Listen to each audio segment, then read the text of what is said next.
Well, he's already announced he's not running for re-election, and that makes Arizona Senator Jeff Flake a free man, free to express himself, especially as it relates to President Trump, and free, perhaps, to make his own bid for the White House. Senator Flake joins us this morning on Close Up. Thanks for being here. Thanks for having me on. So let's take this from a different perspective to start with. Did you ever envision yourself being so at odds with so many members of your own party? No, I didn't. I wouldn't have foreseen this just a couple of years ago. I'm a traditional Republican. As long as Republicans believe in traditional conservative things, and I never thought I'd be that different from my colleagues. Mm-hmm. In your now famous floor speech from January, you compared some of what President Trump was doing to tactics that you saw out of an infamous dictator, Joseph Stalin. Do you sincerely believe that, in his own way, President Trump poses that kind of a threat to our political system? No, I think that a president, any American president, ought to be more careful about the phrases he uses. I wasn't comparing him to Stalin in terms of his tactics. Stalin was a mass murderer. That's not our American president. But our American president should know better than to use a phrase that has such an ignoble pedigree. Enemy of the people is what the president used to describe our own free press. And that phrase has famously been used by some not so good characters along the way. And any American president ought to know better. Why hasn't President Trump responded to people who supported him, Republicans on Capitol Hill who try to give him advice, perhaps to say, hey, can you rein this in a little bit? The tweeting, the words, the things that he says. I think he says, that's how I won this election. And so that's who I am. And, you know, he did win the last election. I'll give him that. The problem is you've got to govern. If you want to win again, and if you want to keep majorities in the House and in the Senate, then you have to govern and govern well. And I think that's where the president is lacking. Our own former senator here in New Hampshire, Gordon Humphrey, has been very outspoken in his criticism of President Trump. He's gone so far as to question the mental stability of the president. Do you join Senator Humphrey in that critique? And is that something that people talk about in the halls of power in Washington? Oh, it's talked about some in the media. I don't do that. I think that, you know, hey, he was elected legitimately as president. He is my president. But I have big differences with him on policy issues, and even bigger difference on the way he comports himself, his demeanor and his behavior. It's just not what a Republican president or a Democratic president, not what an American president should do. You talked about policy there. Obviously, the president is coming out in support of protective tariffs, something that is at odds with the Republican platform. On specifically tariffs on steel and aluminum, you filed some legislation to block that. Who wins in this battle of legislative versus executive on this very important policy? Well, I can tell you nobody wins in a trade war. And if you impose tariffs, particularly on our allies, you're going to spark a trade war, and you're also going to dissuade them from entering into free trade agreements with you. We need to enter into more free trade agreements, not fewer. Exiting out of the Trans-Pacific Partnership, or TPP, was a big mistake. It just was a gift to China, who is now filling the vacuum. And now we're talking about exiting NAFTA to somehow negotiate a better deal. At the same time, we're telling Mexico and Canada that we might include them in these tariffs. That just is not what we should be doing for the economy. Also, when the president said, well, these are flexible tariffs, that combines two poisons for the economy. One, tariffs, and two, in this case, flexibility simply means uncertainty. And so nobody knows exactly where they stand. And so business decisions have to be put off, investment decisions can't be made. So this just isn't the way a Republican or a conservative ought to act. You keep saying that this isn't the way a Republican or conservative ought to act. Given those differences on style, given the differences on policy, why not come here to New Hampshire and say, I'm running for president in 2020? Well, let me tell you, this is, you know, for all intents and purposes right now, the president's party. If you look at those who vote in Republican primaries across the country, and certainly in my state of Arizona, the party is with him. I don't think that they will be with him for long, but they certainly are now. And if you look at what's happening around the country with special elections, the election in just the off-year election in Virginia was telling, I think, where the Republican there actually outpolled any Republican in history for a governor's race in Virginia. But the Democrats were very organized and very energized, and he lost by more than 5 points. And then you saw just in the last couple of days in Pennsylvania, in a very deep red district that went for Trump by 20 points, lost by the Republican. If you look at purple states where you're going to have senatorial races around, and a lot of purple districts where we're trying to hold on to the House, the message that the president is pushing forward is just not the message that the broader electorate, it appeals to a small portion of the base, certainly. But when you have a rally in Pennsylvania and you hush criticism of Kim Jong-un, at the same time you encourage criticism and boos of the U.S. media, then you know something is amiss. Something is anomalous here. And at the same time, when you poke fun or ridicule a Democrat for having a low IQ, taunting that way, that's unseemly. And Republicans ought to stand up and say, that is not right, that is not us. So why not you, and why not challenge the president for the White House? You know, I have a lot of time still left in the Senate. I have almost a year, and I'm going to make good use of it. I am not planning on running for president. That's not in my plans, but I haven't ruled it out.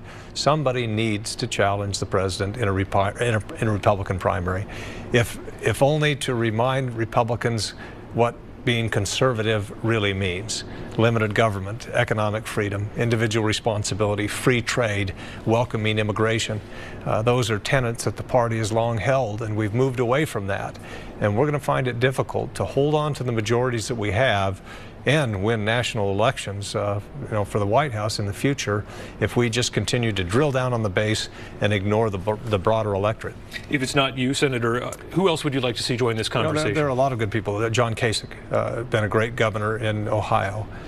He's obviously not been enamored of the president's positions.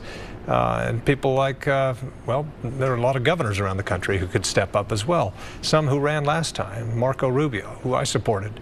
There are a lot of good candidates who I hope will say, all right, let's remind people that we don't have to be this party. We don't have to be the party of insults. We don't have to be the party that forgets our alliances and lauds dictators around the world. We can be the traditional Republican Party that has an optimistic vision moving ahead. Have you talked at all to your colleague, Senator McCain, about what it's like to run in New Hampshire for president? You know, some of my fondest political memories were campaigning here with Senator McCain. Cold, snowy, Dixville Notch. It was just classic, and I loved every minute of it being with him. And so I've talked to him, but not about this race, really. What is your advice to Republicans who oppose Trump? Because it seems like there's a pretty wide cross-section there, but they're either not very vocal for fear of alienating themselves from that base of the party that supports Trump.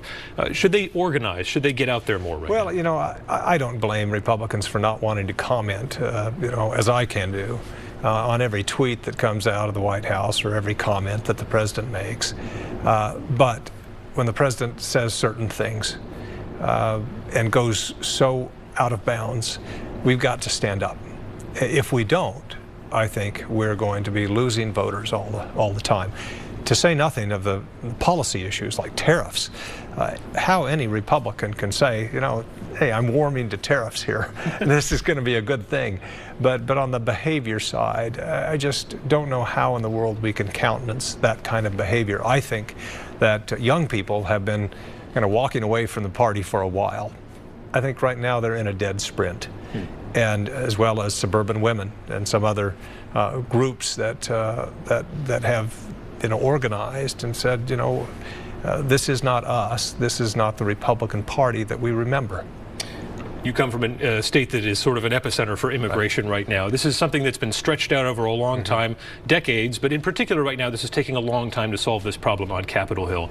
What, to you, is the best solution and way forward right now on the immigration issue? Well, right at the forefront right now is DACA, these kids who are not protected, kids who are brought across the border with no fault of their own.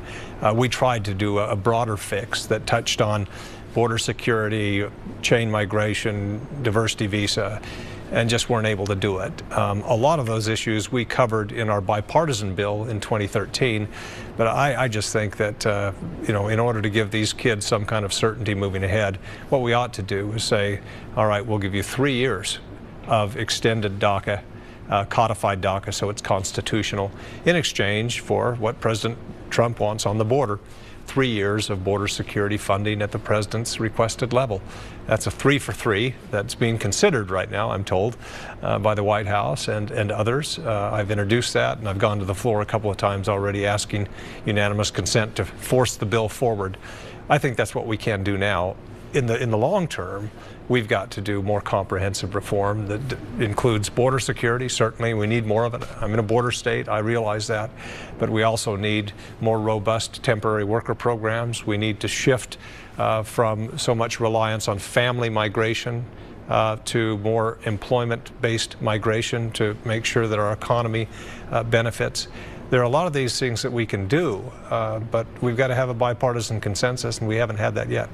From a Republican perspective, what is the bigger obstacle to getting things done on Capitol Hill right now? Is it Democratic intransigence, or is it a White House that you can't rely on when it comes to policy? Well, there's a lot of the former. The Democrats have certainly been blocking court appointments or nominees like nobody's seen before, and it's unfortunate. It is really kind of dysfunctional when we can't bring these nominees forward without, you know, burning 30 hours post-cloture time. It's kind of esoteric, but it really is unprecedented in that way. On the other hand, it is difficult with a White House, like on the immigration issue, where you hear one thing one day and something completely different the next. There's what a lot of my colleagues refer to as the Tuesday Trump versus the Thursday Trump on things like immigration. We've seen it most recently on gun safety issues, taking one position and then taking another position just a day or a few hours later. That makes it very difficult to legislate as well. And also, let me just mention, for example, on the immigration issue, we had in 2013 a consensus among Republicans and Democrats to get rid of the diversity visa, the lottery that the president has talked a lot about getting rid of. We got rid of that because we reallocated those visas elsewhere. We were in the process of negotiating that again and had some agreement from the Democrats to do that. And then the president made the statement, the derogatory, offensive statement about African countries and the diversity visa. And that just killed the opportunity to negotiate on those issues, because politically the Democrats couldn't come forward anymore. So when some people say, don't mind what the president says, just watch what he does, what he says matters. It matters to our alliances that we have overseas. Our allies certainly listen. So do our enemies. And it makes a difference. Senator Jeff Flake, we appreciate your time. Will we see you back here at all, do you think? We'll see. All right. Thank you, Senator. Thank you.